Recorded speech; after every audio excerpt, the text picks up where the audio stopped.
All right, so if you just bought your first ice fishing live bundle, we're going to go over a couple tips and tricks on settings I like to run that should help you kind of dial in those things if you're unsure of how to set it up and what to do. So we're going to go over the Humminbird XPLORE 9 Mega Live 2 ice fishing bundle and just give you some of the tips and tricks that I like to use myself.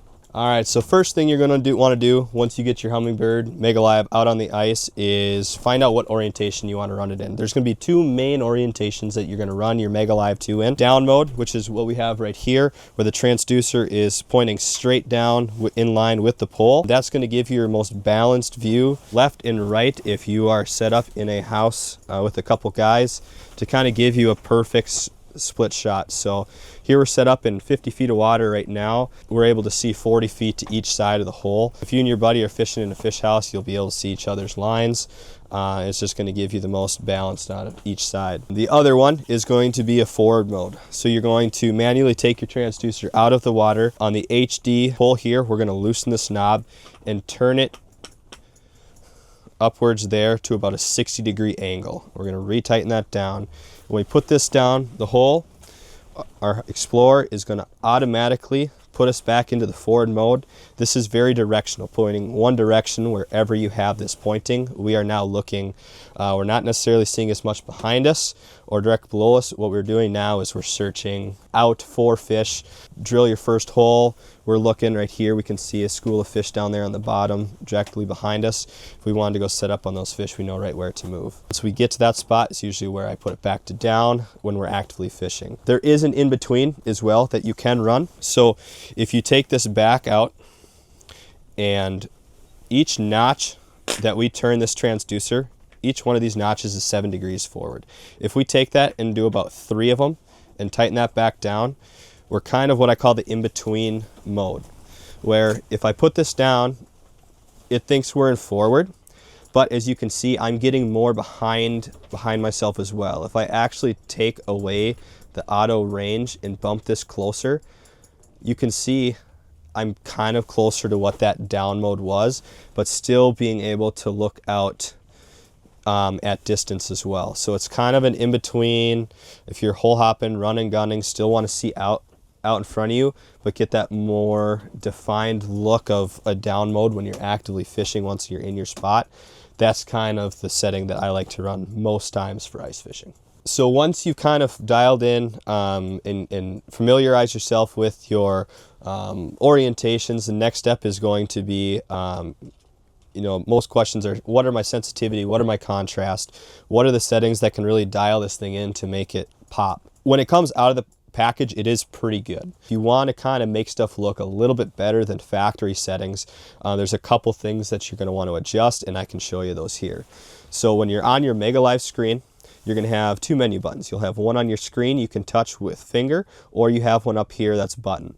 Depending on if you're wearing gloves, the button may be easier. We're going to touch that, and we're going to get this menu bar right here. So right here, we're going to get our sensitivity, our contrast, our dynamic contrast, and our color scheme. I like to run my contrast around 10. You can turn off your auto sensitivity and manually do it yourself. You see it brightened up. 10 to 12 is where I like to run that contrast.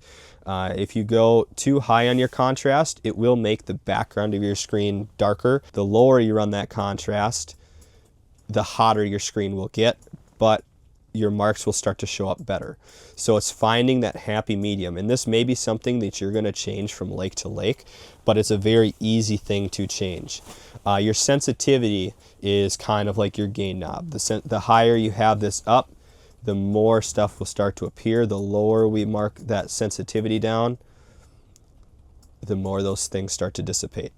So finding that, 10 to 14 is generally where I like to run mine as well. Sonar colors, this is going to vary person by person. There is a lot of colors here to go between, and each one's going to make that screen look a little bit different. The biggest thing is there's going to be some that are very high contrasting colors, like this watermelon red and this Doppler. Very popular colors for people running live scope. However, my favorite is going to be this parrot. The reason I like this parrot or Alabama amber for myself is I think it gives me the best definition on those fish. If I'm looking for a school of crappies that's out there 80, 90, 100 feet, those high contrast Doppler, watermelon red are going to make those fish pop. But if I want to get more of that definition of the fin, see exactly what species fish that is, and get more of that high level detail, those color palettes that are operating on one color palette are going to give you the best definition versus those high contrast are going to kind of wash each other out.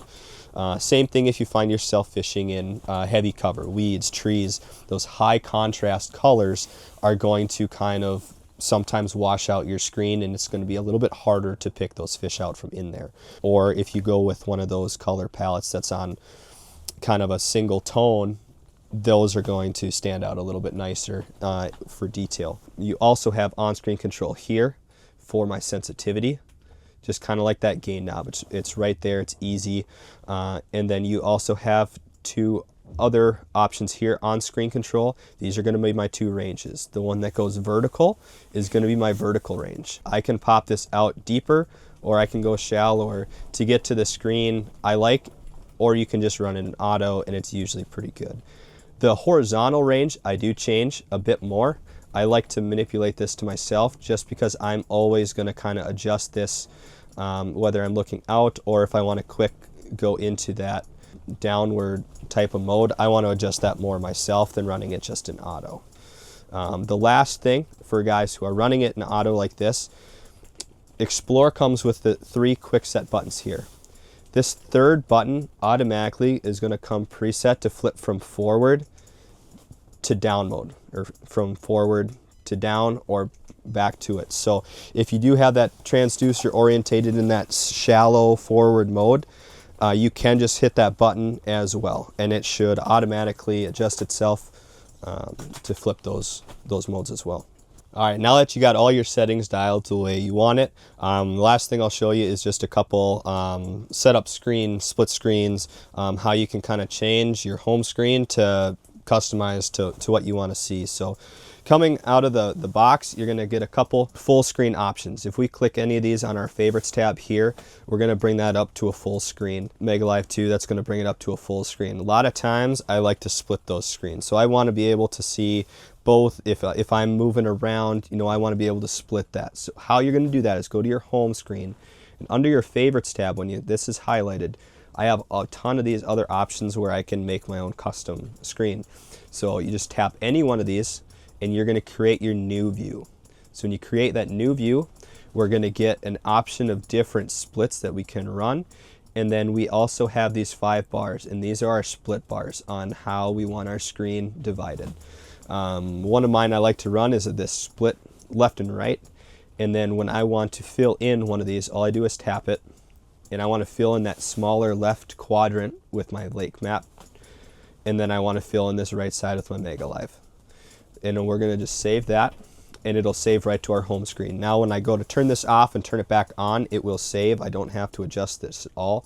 When I go into here, I'm going to get to see where I am on the lake as well as my Mega Live view. So if I wanted to move around anywhere here and go find anything else, I'm going to be able to do that and still see where I am on the screen. If I want to make any one of these quick full screen, there's 2 ways you can do it. You can either tap what you want to see and hit this expand, and it will expand and go back, or you can reset these hotkeys to what you'd like.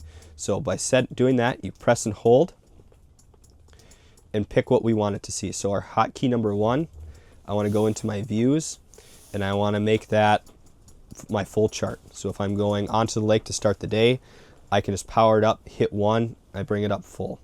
I can exit out, and now I can change number 2. And number 2, maybe I want to make that, instead of my Mega Live like it is set right now, maybe I want that split screen. So now I can exit out there. So my 2 hotkeys are set that I want to change, and my third one I want to keep as is for splitting it from forward to down mode. So now I can just quick access the lake right to that split screen. So when I start to key in on those spots, now I can kind of tell where I am before I drill my hole and start looking around. So if I want to get to a break line, know exactly how much further I have to walk before I drill my next hole. All right, so if you want to make waypoints on your Humminbird XPLORE, it's super simple. All we're going to go do is, we have a couple here, but if we want to add another one here, all we're needing to do is tap the screen where we want to create our waypoint. either hit our waypoint button down here, and it'll pop it up. Now we can choose from a couple different settings if we'd like to. We can make it a pod of fish, and we can make it a different color, and that'll save it right up here. Now the other cool thing with this XPLORE is the waypoint management system. So if you want to export these from your graph to your phone on the One Boat Network app, what we're going to do is we're going to hit this waypoint management button right up on top here, and we're going to do our draw to select. Now when we do our draw to select any waypoints that we want to transfer, we just draw a circle around. When they're in red just like this, we're going to hit the export, and then we would transfer to our phone when we're hooked up via Bluetooth to our phone on your phone settings. And then everything is going to transfer right onto your phone exactly where it is. And you could also do the same thing from your phone to your graph if you have a buddy that you want to share waypoints to. Super easy to send them the exact coordinates to where those fish are. All right, those were just a few simple, quick tips that I had. If you have any other questions, comments, or concerns, leave them in the comments below, and we'll be sure to get back to you.